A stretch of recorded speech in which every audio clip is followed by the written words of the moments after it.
My son's voice still echoes in my ears, sharp as the clink of crystal against marble. "Mom," he said, leaning back in the leather chair like a boy who had already won, "you're not getting a single cent from her will. 34 million, and you're not even in the paperwork." The words landed with the precision of a blade. I stood by the window of the lawyer's conference room, the late morning sun spilling through the high panes. The Manhattan skyline stretched beyond the glass, steel and glass catching the September light. I traced the hem of my silk blouse with my thumb, more to steady myself than anything else. Outside, a taxi horn blared. Inside, only the steady hum of the air conditioner and the faint scratch of the lawyer's pen broke the silence. He sat there, my own son, shoulders squared, a glint of satisfaction flickering behind his cool blue eyes. I noticed the way his jaw tensed when he thought I wasn't looking, the way his expensive watch caught the light. I drew a slow breath, the bitter smell of my now cold coffee filling my nose. There was an irony here, a cruel, quiet humor I wasn't sure anyone else would understand. Because what Nathan didn't know, and what I wasn't about to reveal, not yet, was that his little announcement wasn't the earthquake he imagined. It was only the opening tremor. I had built my life on surviving aftershocks far worse than this. 15 years earlier, I was not the woman standing in a Manhattan law office. I was a 28-year-old mother who could barely keep the lights on. The night it all broke apart is carved into me like a scar. Rain slicked the streets of Boston, streaking the window panes of the brownstone where I waited. I'd set the table for 3, roast chicken, a bottle of Pinot, and waited for Charlotte to come home. She was my wife then. Ambitious, magnetic, the kind of woman who lit up a room without trying. When the door finally opened, the look in her eyes told me dinner wouldn't matter. Her voice was low, almost kind. "It's over, Harper. I can't do this anymore." I remember gripping the back of the dining chair, the smooth wood biting into my palms. "What about Nathan?" I whispered, because our son was only 8 and still thought goodnight kisses were the safest place in the world. "We'll share custody," she said, already slipping off her coat. "But you'll need to figure things out on your own. I'll take care of Nathan's schooling." That's it. The room blurred. My hands shook so hard I had to sit, the scent of cooling chicken turning metallic in my mouth. I heard the clink of her wedding ring as she set it on the table, like the punctuation mark at the end of a sentence I hadn't finished reading. That night, after Nathan had fallen asleep clutching the stuffed bear my mother gave him, I found myself on the narrow porch. The rain tapped a rhythm on the railing while my phone buzzed. It was my grandmother's number, the one I almost never called. "Harper, darling," she said when I finally answered, her voice warm as honey. "You are more than what someone leaves behind." She made me promise to remember that, and when I hung up, I found an old enamel locket she'd given me at my college graduation. I pressed it into my palm until it left a small crescent mark. That crescent became my quiet vow. Before dawn, I packed a single suitcase. Nathan would wake to a different world, and so would I. I didn't know where the road would take us, only that it had to be one we built ourselves. Those first months after Boston felt like stepping into a landscape I'd never studied, a map with the names rubbed off. Nathan and I rented a small 2-bedroom walk-up in Providence, its wallpaper peeling like tired skin. The kitchen faucet groaned every time I turned it on, and winter seeped through the rattling windows. I took the only job I could land fast, night receptionist at a 24-hour freight company. The fluorescent lights bleached everything pale, even my confidence. Nathan slept in a cot in the back office when babysitters fell through, his tiny sneakers tucked beneath my chair. But every Friday, after I walked him to school, I sat at the public library and sketched designs for children's furniture, sturdy pieces with rounded edges and bright, safe finishes. It was something I'd loved back in college, before life became court dates and compromise. It was there I met Marlene Keegan, a retired industrial designer with silver hair and a laugh like gravel. She caught me one morning hunched over graph paper. "You draw like someone who knows where she's going," she said, sliding into the chair across from me. I wanted to laugh at the irony, but Marlene didn't let me. She handed me her card and told me about a small business incubator she volunteered with. Come by. You've got an eye. Don't waste it. The first months in the program were brutal. I worked nights at the freight desk and spent daylight hours learning supply chains and sourcing non-toxic paint. My hands smelled of varnish and cold coffee. I missed birthday parties and school assemblies. Some mornings, staring at my own reflection in the bus window, I wondered if Charlotte's sharp words had been right, that I'd never stand on my own. But small victories began to stack up. A boutique toy store in Newport ordered a dozen of my miniature rocking chairs.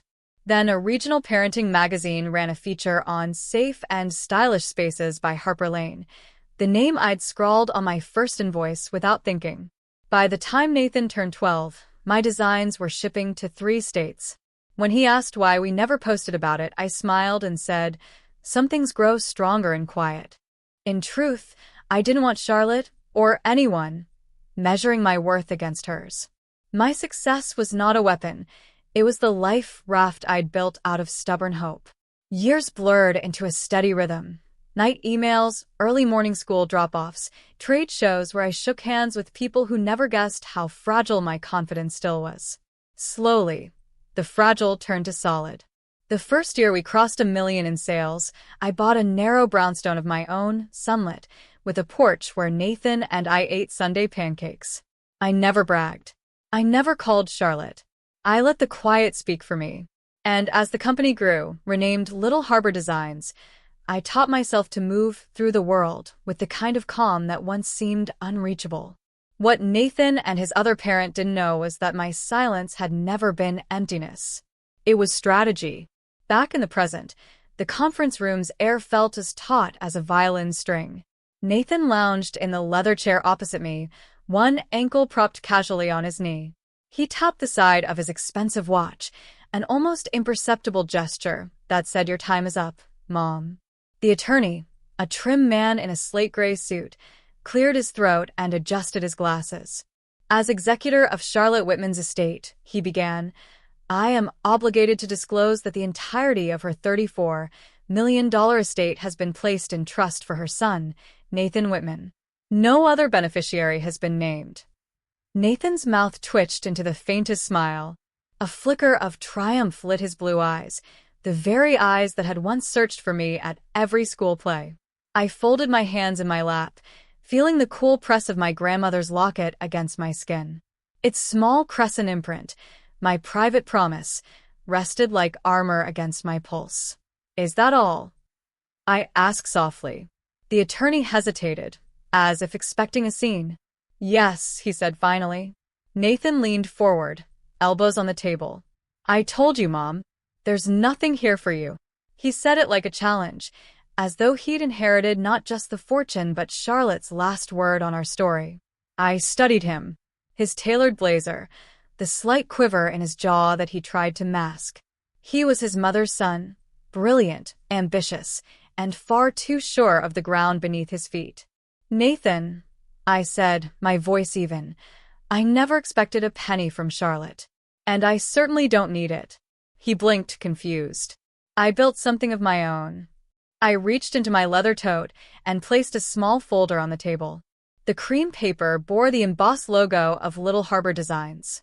"I own this company," I continued, flipping the folder open to a recent feature from Architectural Digest. "Little Harbor Designs surpasses $80 million in annual revenue." The article's photo showed a sunlit showroom of my children's furniture, now exported to 5 countries. The attorney's brows rose. Nathan's smile faltered. I let the silence stretch, the city's hum faint through the double-glass windows. "You see," I said, "while you and your mother were busy writing me out of your future, I was busy building my own." Nathan's shoulders stiffened. The smug certainty in his posture melted into something else, something closer to uncertainty. I didn't know," he stammered. "No," I said gently, "you didn't. Because I never wanted my worth measured against someone else's fortune. I wanted it to stand on its own." He looked down at his watch, as though the dial might offer guidance. I slid the locket from my neck and placed it beside the folder. Its small crescent mark caught the light. "This," I said, "is the only inheritance I ever needed, a reminder that we define ourselves, Not by what we're given, but by what we create. The attorney cleared his throat, but no one moved. Nathan raised his eyes, a flicker of something, regret? Admiration. Moving behind the blue. You built all this without her? He asked quietly. Yes, I said, meeting his gaze. And without bitterness. That's the real wealth, Nathan. For the first time that morning, the room felt warmer, as if a draft had finally stilled. I leaned back, letting the silence do what words no longer needed to. Nathan sat very still, the attorney's rustling papers now the only sound. For a moment, he looked less like the self-assured man who'd walked in, and more like the boy who once begged me to check for monsters under his bed. I reached across the table and touched the locket. You know, I said, when your grandmother gave me this, she told me something I never forgot. We are more than what someone leaves behind. I've tried to live by that. But there's something I need from you now. His eyes flicked up, uncertain. From me? Yes. From you. I drew a slow breath. If you want a place in my life, beyond a Christmas card or an occasional phone call, you'll need to decide what kind of man you want to be. Money doesn't make that decision for you. He frowned, his shoulders sinking. What does that even mean? It means, I said, steady but gentle, that I won't compete with your mother's fortune, and I won't be treated like someone on the outside of her story. If you want a relationship with me, it has to be built on respect, not what you think I deserve or don't deserve from her will. He rubbed the back of his neck, a gesture I hadn't seen since he was a teenager caught sneaking cookies before dinner. I guess I was angry, he admitted quietly. You left, and it felt like you left us both. The old ache rose in my chest, but I held his gaze. I never left you. I left a marriage that was drowning me.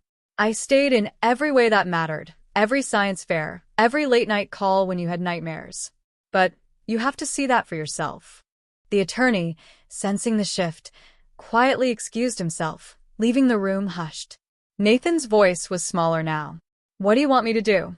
I want you, I said, to stop measuring your worth, or mine, by bank statements. I want you to choose a career or passion for something other than its paycheck. And I want you to visit me, my real life, the one I built, before you decide who I am. His lips pressed together, a flicker of something like understanding crossing his face. I can try, he said finally. That's all I ask, I replied. But it has to be real. No more using money as a scoreboard.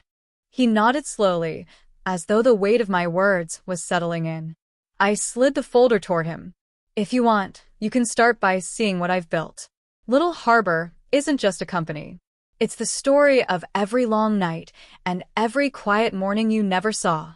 Nathan glanced at the photos on the top page, brightly painted cribs, sunlit studios, and exhaled, the arrogance gone. I'd like that, he said, softer than I'd heard in years. I closed my hand around the locket once more. The crescent imprint warmed against my skin, a quiet reminder that conditions weren't punishments, they were bridges. A week later, Nathan stepped into my showroom in Providence, the afternoon sun spilling across polished wood floors. The scent of lemon oil and freshly cut cedar hung in the air, a fragrance I had come to associate with every small victory. He walked slowly past the display of cribs and miniature rocking chairs, his fingertips brushing the smooth rails the way he used to trail his hands along the banister when he was little. I watched from the doorway of my office, the locket warm against my collarbone. You built all this, he said at last, his voice carrying a quiet awe. I did, I answered, joining him by a row of pastel bookshelves. With help from good people. With a lot of long nights. Nathan turned toward me, blue eyes softer than they'd been in years. I never realized how hard you worked. I only knew the story Mom told. A pang of sadness flickered through me, but I refused to let it harden into bitterness. We all tell the stories we need to survive, I said. But you're here now. You can write your own. He nodded slowly, gaze lingering on a tiny rocking horse. I want to. I don't want to be the guy who just waits for an inheritance. Something inside me loosened, a knot I'd carried since the night Charlotte left.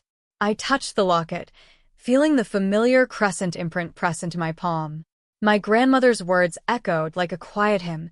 You are more than what someone leaves behind. I'm proud of you for saying that, I told him. I gestured to the showroom, the golden afternoon light. This isn't about money. It's about building a life you believe in. That's what I want for you. Nathan swallowed, then offered a tentative smile. Maybe you could show me how you started. The real beginning. I smiled back, a warmth rising in my chest that no fortune could buy. I'd love to. Outside, the late-day sun turned the city to copper. Inside, the quiet hum of possibility filled the room. For the first time in years, I felt not just the strength of independence, but the grace of connection. I closed my hand around the locket one last time and whispered the truth my grandmother had given me, words that belonged as much to Nathan now as they once had to me. We are more than what someone leaves behind.